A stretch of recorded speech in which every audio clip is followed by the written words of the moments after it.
When it comes to investing or, just planning your life, so many people say, I'll wait until I'm ready. Or I'll wait until I'm rich. Exactly. But that, well, our sources are really clear on this, that's maybe the biggest financial trap you can fall into. It really is. Hello and welcome to the Deep Dive. Glad you could join us. Our mission today, it's pretty straightforward. We're basically tearing apart this myth, this idea that you need to be wealthy before you can even think about structuring your financial future. Yeah, it's a pervasive idea. We've pulled together a whole stack of sources, studies on behavioral economics, practical planning guides, the works. And we're digging into them to extract the undeniable, hard-won knowledge about just how much delaying actually costs you. We found that pretty much every major financial planning institution points to the same critical truth. Which is? That effective financial planning. It should start the day you first get income. Right, whether that's like a small allowance from your parents when you're a kid. Or your very first proper paycheck. Exactly. Waiting until you're 40, or worse, waiting until you're already drowning in debt or panicking about retirement. That's just the single most expensive habit you can possibly cultivate. It's a delay trap, fundamentally, rooted in psychology, yeah, but the financial consequences are, well, they're brutal. Okay, let's really unpack this then. We're going to look at three main things in this deep dive. Okay. First, we need to analyze those psychological barriers and the increasing financial burden that really defines this wait to be ready trap. Right, why waiting for more money actually makes saving harder, not easier. It's counterintuitive, isn't it? Totally. Second, we're diving deep into the math, specifically the huge and often misunderstood power of time. Compound interest. Exactly, compound interest. This is where we use the hard numbers to really quantify the true, irreplaceable cost of putting things off. The numbers don't lie on that one. And finally, we'll synthesize it all into a structured, actionable plan. We're talking rules like 50, 30, 20. Things you can actually do. Yes, something you can implement immediately.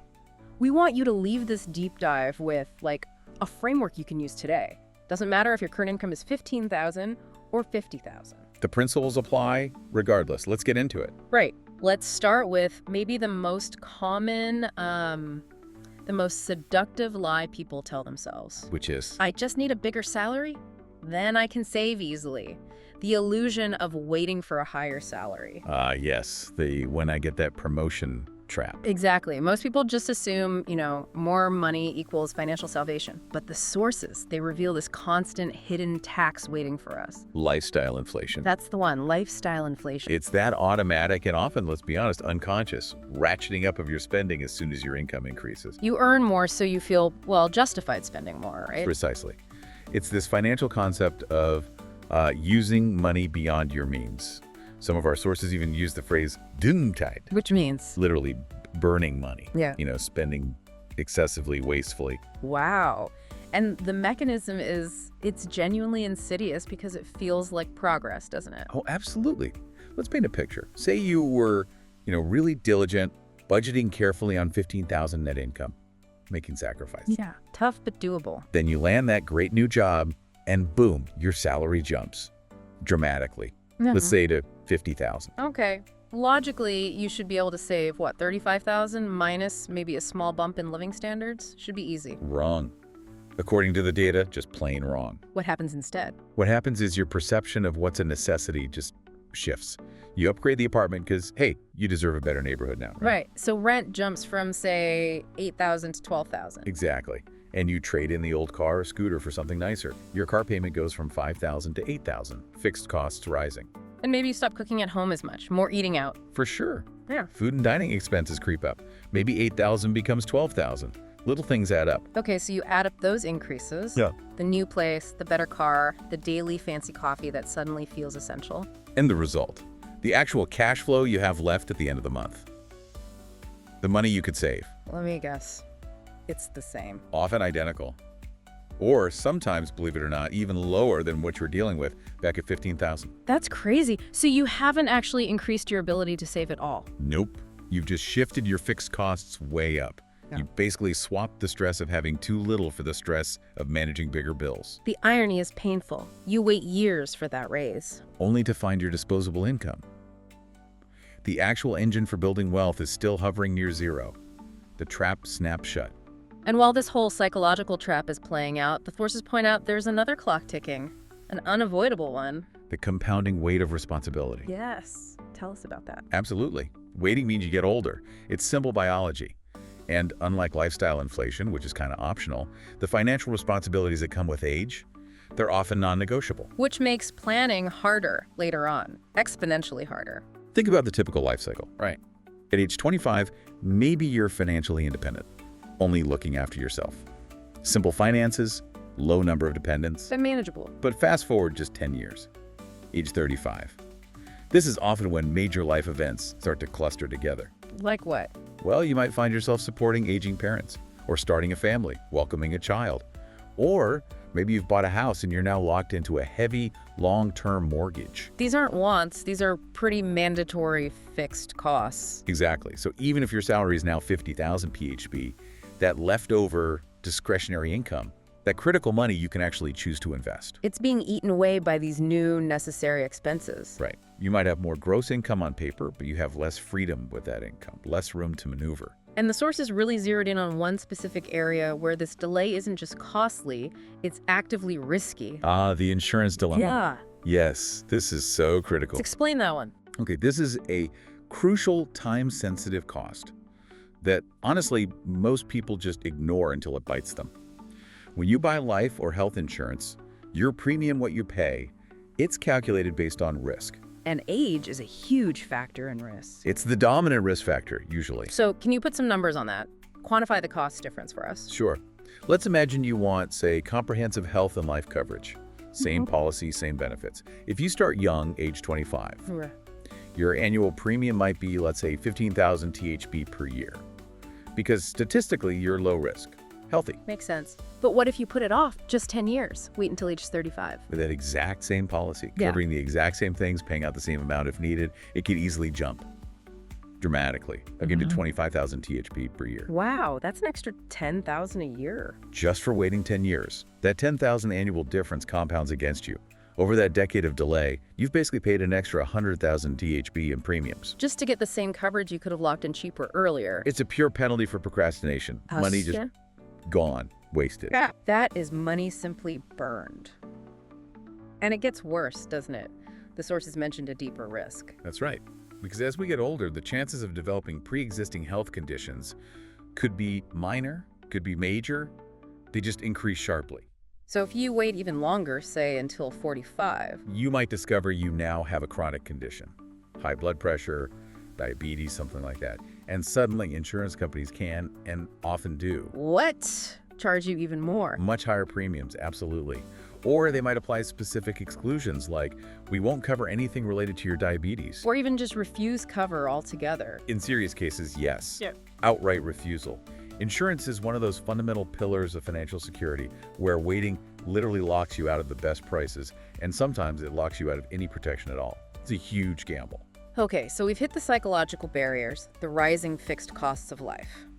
Now, let's tackle this idea that having money automatically means you know how to manage it. Ah, yes. The sources are really emphatic on this point. Financial management is a skill, like a muscle. It needs practice. It's not something you just magically acquire when you get a pay rise. Absolutely not. This is a core insight from behavioral finance. People assume, when I get that big check, I'll suddenly become disciplined. It's false. So it's like driving or cooking. Exactly like that. It's an operational skill. Yeah. Driving a manual car, mastering a complex recipe, you need consistent, repetitive training to get good at it. Money management is the same. And we see tragic examples of this lack of skill all the time, don't we? People who get sudden wealth. The lottery winner phenomenon is the classic, sad case study. Study after study shows a huge percentage of lottery winners, or people who get massive, sudden inheritances. They spend it all. They spend a whole lot, and often end up financially worse off than before they won. They didn't lack the money, the capital. They lack the skill to manage it, the human capital. Precisely. They lack the skills, the planning habits, the discipline, the human capital needed to actually steward that wealth effectively. So the practice principle really holds true no matter your income level. Absolutely. If you can successfully manage a modest 15,000 THB net income, figure out how to stretch it, say maybe 10% consistently. You're building the mental muscles. Yeah. the framework. You're building the discipline that is absolutely essential for handling 50,000 THB responsibly later on. And if you wait, if you don't practice on the small amount, Then a bigger salary just becomes a bigger potential mess. More scope for chaotic spending, bigger mistakes, greater financial errors. So the lesson we pull from the sources is clear. Establish the sound habits and the discipline first. Financial success depends on that, not on the size of your first paycheck. Start small, but start now. Train that financial muscle. Okay, that leads us perfectly into the mathematical reason why that discipline has to start immediately. Right. Moving past the wait-and-see mindset. We need to really get our heads around compound interest. This is where we quantify the actual staggering cost of delay. Compound interest. It sounds simple, but people often miss the real power. It's defined as interest you earn not just on your original money, your principal. But also on the interest you've already earned. Exactly. The interest on interest. It's the huge difference between simple linear growth and explosive exponential growth. And honestly, it's the single greatest engine for building long-term wealth, period. And it's fascinating, isn't it, the history here? This isn't just some modern banking gimmick. Not at all. It's fundamental mathematics. The formal study of continuous compounding. That's actually what led the mathematician Jacob Bernoulli to discover the constant E way back in 1683. Wow. So it's foundational stuff. Foundational to how we understand growth, nature, finance, Yeah. everything. Which is probably why that famous quote, usually attributed to Einstein, resonates so much in finance circles. Oh yeah. Compound interest is the eighth wonder of the world. He who understands it earns it. He who doesn't pays it. It's such a powerful dichotomy, isn't it? Either you harness this incredible force for your own benefit, building wealth, Or you end up paying it, usually through high-interest debt like credit cards, where it compounds rapidly against you. exactly, you're either earning it or paying it. Let's dig a bit deeper into the mechanics, though, because the sources stress that the frequency of compounding matters. A lot. Hugely important. Interest can be added to your balance, capitalized yearly, maybe half-yearly, quarterly, monthly, even daily or continuously. So if you have, say, a 5% annual interest rate, but it's compounded monthly. Then you're adding a little bit of interest to your balance 12 times a year. And each time, the next month's interest is calculated on a slightly bigger principal amount. Which means the overall effective rate you actually earn over the year at the APY, annual percentage yield, is going to be a bit higher than the stated 5% annual rate. Correct. The more often it compounds, especially with daily or continuous compounding, the faster the overall growth accelerates, because that new, slightly larger principal amount is being established more frequently. And that rapid acceleration is why starting early is just so incredibly valuable. That's it. It allows the compounding effect to work on itself for the maximum possible time. The longer the runway, the higher the takeoff. Okay, that gives us the theory. Now let's hit those numbers. This comparison from the sources showing the cost of waiting. I mean, this was probably the most shocking data point for me in this whole deep dive. It really crystallizes the value of time, doesn't it? We compare two hypothetical people. Let's assume they both get a steady 7% annual return, which is, historically pretty achievable with diversified market investments over the long term. Okay, scenario one, the early starter. This person starts investing at age 25. They put in a pretty modest amount, just 1,000 THB per month. Just 1,000 a month. And they keep doing that consistently for 30 years, stopping at age 55. Got it. Now, scenario two, the late starter. This person waits just 10 years, starts at age 35. But to try and catch up, they invest 5 times the amount, a hefty 5,000 THB per month. 5 times as much. And they invest this for, only 10 years, stopping at 45. That's right. The late starter is trying to use brute force more capital to overcome the early starter's massive time advantage. Okay, so what's the outcome? What does that 10-year delay actually cost the late starter, even though they invested so much more each month? Well, despite pouring in 5 times the monthly amount, the late starter, when they stop at age 45, ends up with roughly 865,424 THB. Okay, still a decent chunk of change, but what about the early starter?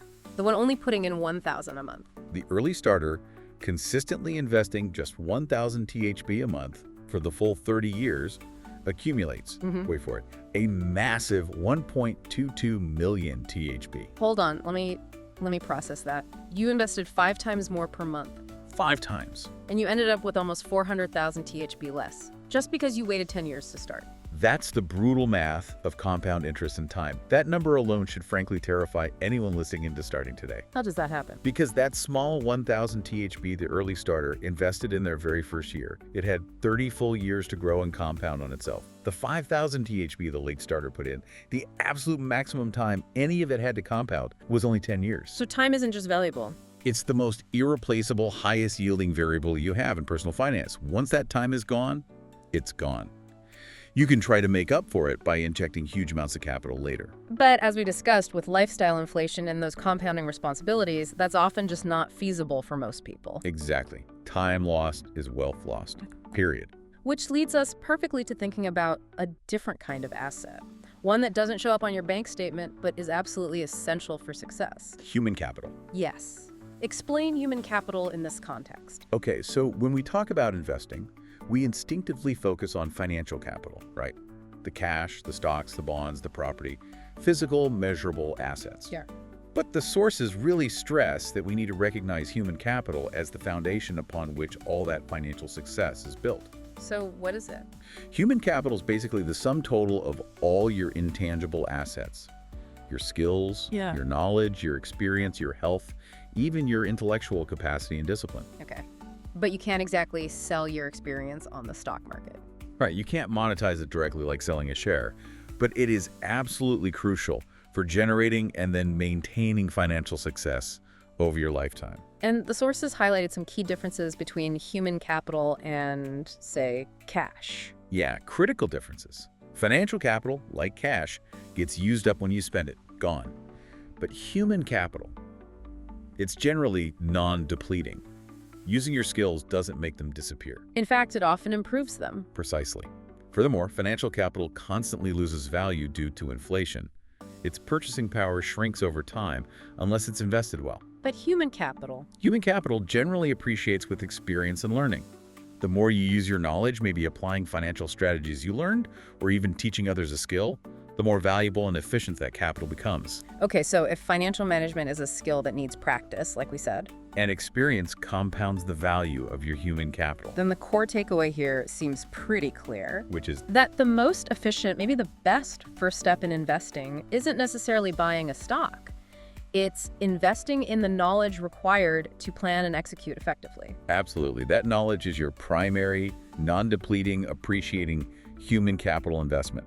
You have to invest in yourself first. Right, we've established waiting is bad, psychologically, financially, and time is king. Got it. So now what? Now we get practical. We transition to the tangible structure. Because before you can even think about implementing a budget rule like 50-30-20, the sources are unanimous. You must first figure out where you stand right now. You need the baseline data. Can't navigate without knowing your starting point. Exactly.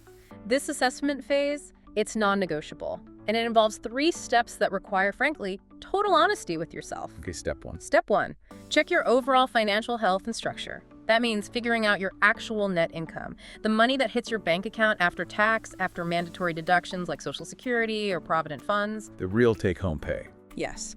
And at the same time, you need to list out all your current debts amounts, interest rates, and your main fixed monthly expenses. Rent, utilities, loan payments. Get that snapshot. Okay, snapshot taken. Step 2. Step 2 is often the hardest for people, requires some real introspection, separating needs versus wants. The classic dilemma. You have to differentiate clearly. Needs are the absolute essentials for survival and maintaining your life. We're talking basic housing, utilities, essential food, necessary debt repayments, critical insurance premiums. Things you genuinely cannot live without. Right. Wants, on the other hand, are things that definitely increase happiness and comfort, but they are fundamentally non-essential. Like, Subscription services you barely use, eating out 5 times a week, the latest gadget when your old one works fine, excessive shopping, fancy travel. Yeah. You get the idea. got it. Why is this separation so important? Because it sets the stage for disciplined budgeting. It lets you see where your money could be reallocated, and it gives you permission to spend on wants within limits without feeling guilty because you know the needs are covered. Okay, needs versus wants. Clear. Step 3. Step 3 requires consistent discipline, maybe for a month or 2 initially. Track expenses meticulously. Every single bout. Every single transaction. You have to keep a detailed record to truly identify your financial weak spots, those hidden spending habits. This sounds tedious. It can be, but this is where technology is your friend. The sources strongly recommend using user-friendly budgeting apps, things like Moneylover, Spendy, Set Happy Money, or Metang here in Thailand. Makes it easier to log things on the go. Exactly. Tracking shows you precisely where the money is flowing, especially those small, frequent leaks. The daily coffee, the impulsive online purchase, the snacks, they add up to surprisingly large amounts over a month. And knowing your weakness lets you target the fix. Precisely. Once you have that clear structure, you know your income, your needs, your wants, and where the leaks are. Then you can effectively apply a tool like the 50-30-20 rule. Okay, the 50-30-20 rule. It's pretty well known. Break it down for us based on the sources. Its beauty is its simplicity and clarity. It's designed to manage your monthly net income, that take-home pay we identified. Got it. 50% goes where? 50% is allocated to needs, your absolute necessities. This bucket has to cover all those essentials: housing, utilities, basic groceries, transport to work, minimum debt payments, essential insurance. Okay.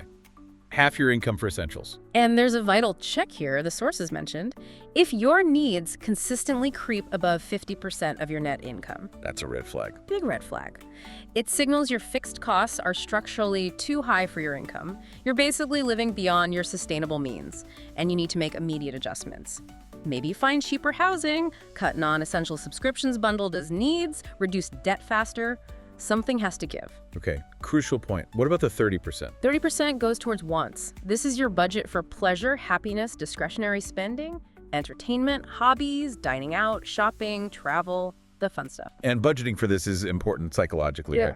Hugely. Allocating this 30% specifically gives you the freedom to enjoy life without guilt, because you know the other 70% is being managed responsibly for needs and future goals. But this has to be controlled. Spend the 30%, fine, but don't go into debt for wants. Right. Controlled enjoyment. And the final 20%. 20% is dedicated to saving and investing, future security. This is the powerhouse, the core component for hitting your long-term goals. This fuels the emergency fund. Retirement portfolio, down payment for a house, maybe starting a business, whatever your big future goals are. This 20% is that exponential growth engine we talked about with compound interest. Okay, let's make it concrete. Example income. 20,000 THB net per month. Simple application. 50% needs is 10,000 THB. 30% wants is 6,000 THB. And crucially, 20% save invest is 4,000 THB. Mandatory. Instantly provides a clear structure, takes the guesswork out of budgeting. Exactly. It makes the abstract concept practical and actionable. And we should stress the flexibility principle here too, right? It's not rigid. Absolutely not. The sources were clear. This is a guideline, not a law etched in stone. You should adjust it based on your life stage and circumstances. How so? Well, maybe a young student with really low fixed costs could aim for, say, a 50.3 split heading, wants to maximize that investment time early on. Or a young couple just bought a house, high mortgage. They might temporarily need a 60.25.15 split, squeezing wants and savings for a bit while they adjust, but the goal is always to get back towards prioritizing that 20% or more for savings. And later in life, nearing retirement. Then you might get really aggressive, maybe push towards a 45.25.3 split, or even more into savings to really turbocharge that nest egg in the final decade or two before retirement. It adapts. Okay, great framework.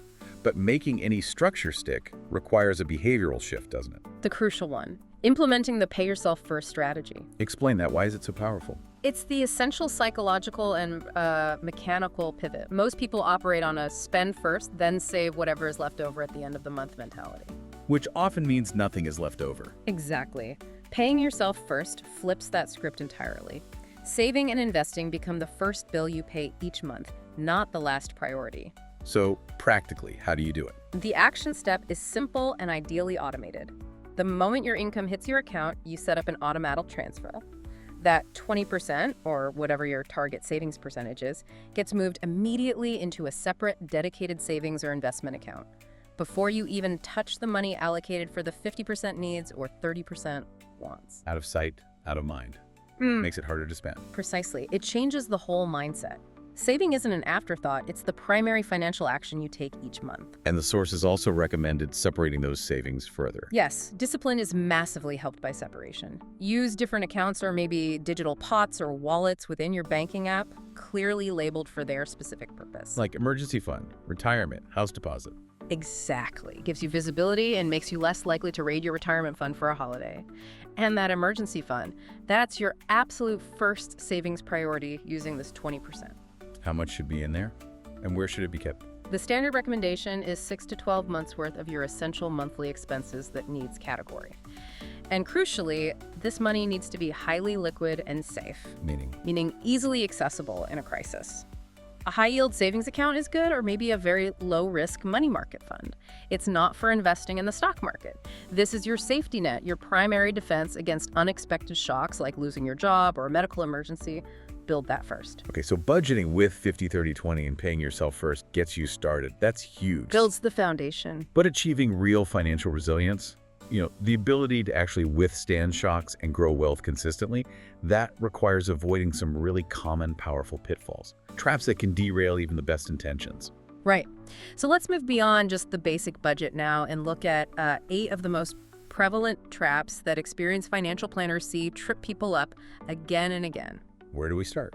We start with the strategic foundation, setting clear goals and understanding your own tolerance for risk. Okay, trap 1, lack of clear goals. This is a big one. Vague wishes like, I want to be rich someday, or I should probably save more.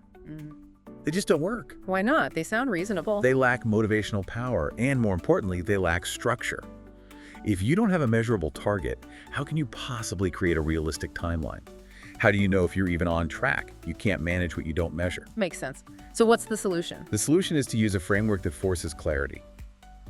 The universally effective SMART framework is perfect here.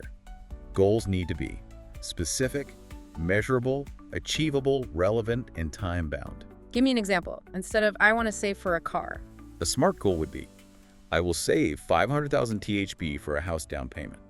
Specific, measurable, achievable, relevant. Within the next 36 months, time-bound. By contributing 13,888 THB monthly to a dedicated savings account. See the difference? Much clearer, actionable. Exactly. And crucially, you have to write it down. Put it somewhere visible. Then, review your progress regularly. Say every 3 to 6 months to stay accountable and make any necessary adjustments if you fall behind. Okay, clear goals. What's the next trap? Trap 2, miscalculating risk. This plays out on a spectrum. At one end, you have people paralyzed by fear. They only use ultra-safe savings accounts earning next to nothing. So they're effectively losing purchasing power to inflation year after year. Precisely. That's a risk too. At the other end of the spectrum, you have recklessness. People chasing huge returns by jumping into really high-risk assets they don't understand at all. Like piling into one volatile cryptocurrency or a single hot stock tip. Exactly. Often investing way beyond their actual capacity to handle the potential losses if things go wrong. Both extremes are dangerous. So the solution here involves what? Knowing yourself. Knowing yourself and understanding market principles. First, yes, you absolutely must complete some kind of formal risk assessment. Understand your emotional tolerance for seeing investments go down. How much sleep would you lose? Be honest. And once you know your tolerance, Then you apply the strategic principle of asset allocation. This is fundamental. It means building a diversified, balanced portfolio. Don't put all your eggs in one basket. so maybe a mix, like some stocks for growth. Right? Maybe 60% stocks for potential growth, but then maybe 30% more stable bonds to reduce volatility, and perhaps 10% in cash or near cash for liquidity and opportunities.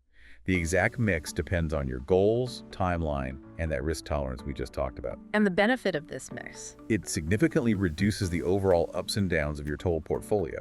The idea is that when one asset class, like stocks, is having a bad year, another, like bonds, might hold steady or even go up, smoothing out the ride. Okay, goals and risk handled.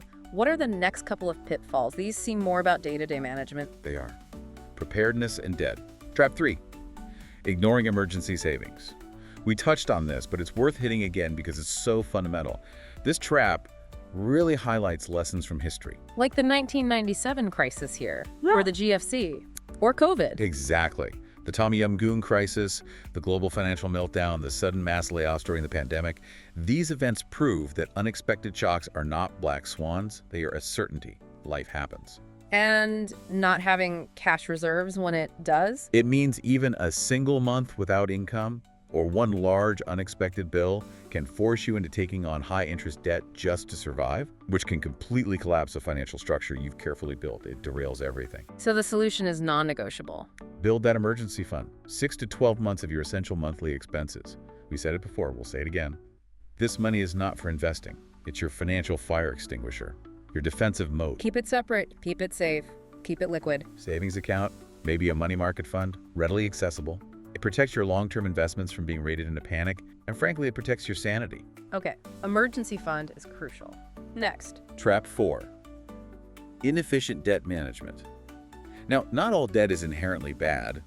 A mortgage for a house can be good debt, but poor management of debt, especially consumer debt, is a huge trap. Usually caused by Overspending, often on those wants, but critically, it's also caused by misunderstanding the crushing impact of high interest rates. like only paying the minimum on credit cards. That's the classic example.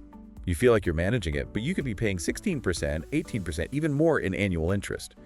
You get trapped in a cycle where almost your entire payment goes just to cover the interest, and the actual debt barely shrinks.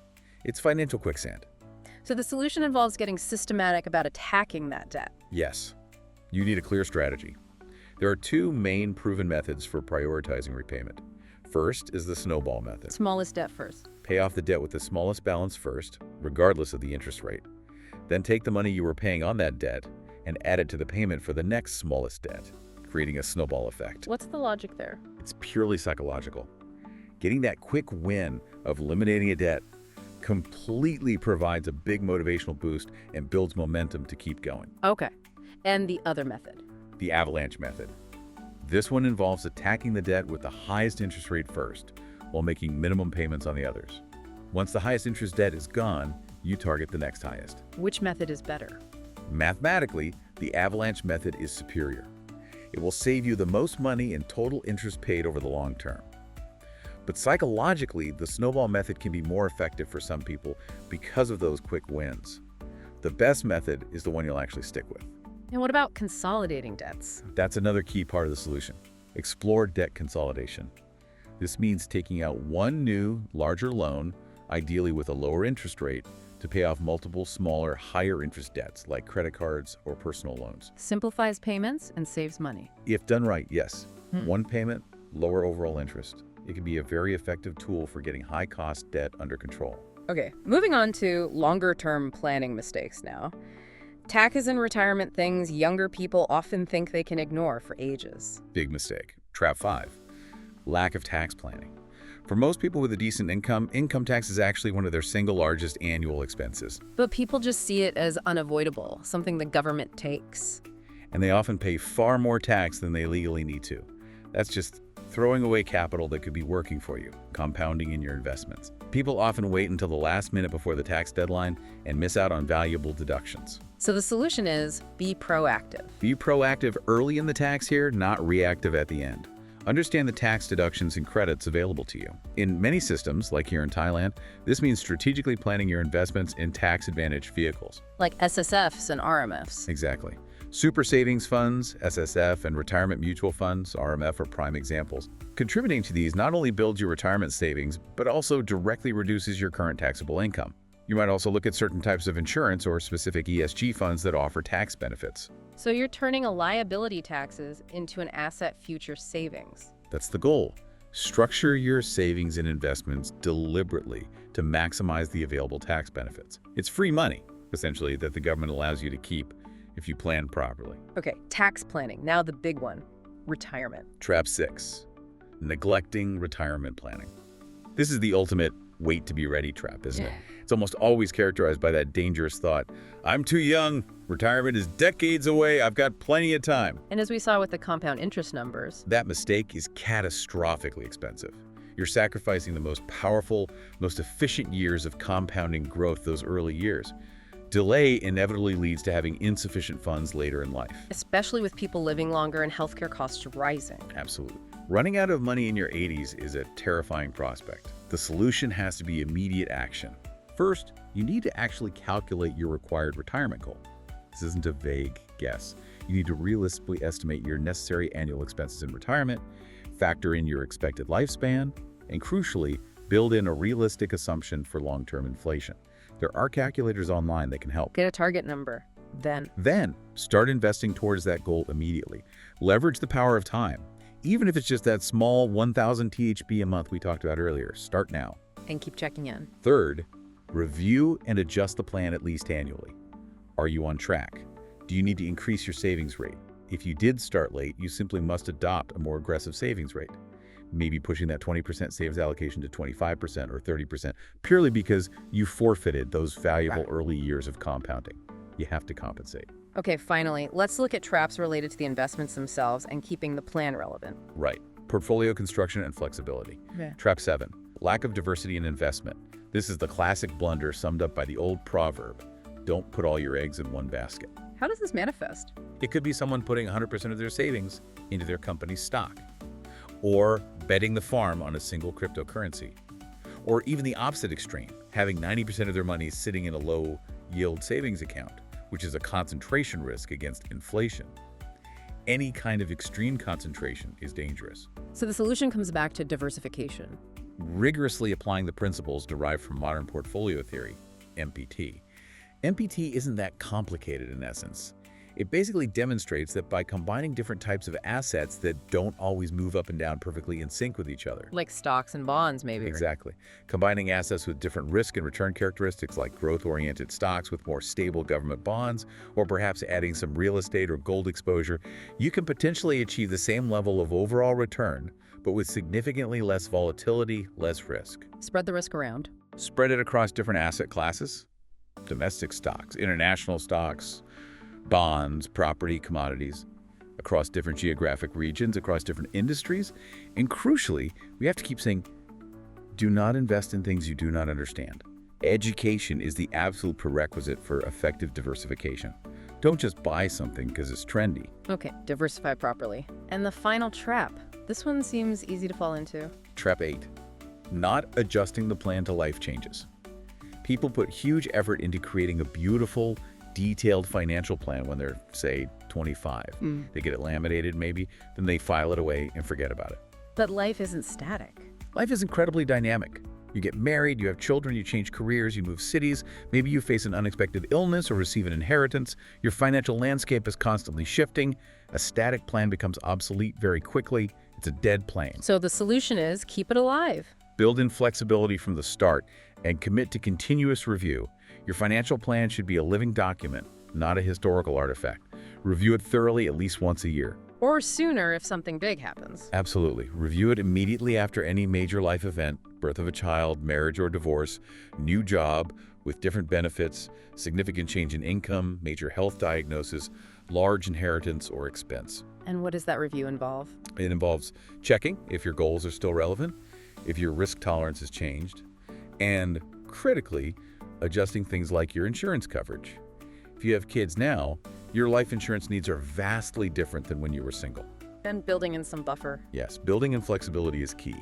Maybe aiming to reserve a small portion of your income, say 10–20%, within your needs or wants categories for unexpected but non-emergency costs. This helps you handle smaller surprises without derailing the whole plan or dipping into your emergency fund unnecessarily. Keep the plan alive and adaptable. #tagoutro. Wow. Okay, this deep dive has covered a huge amount of ground, hasn't it? From psychology of procrastination right through to the cold, hard math of compound growth. It's a lot to take in. But the core message, the thread pulled from all these different sources, it really remains singular, doesn't it? I think so.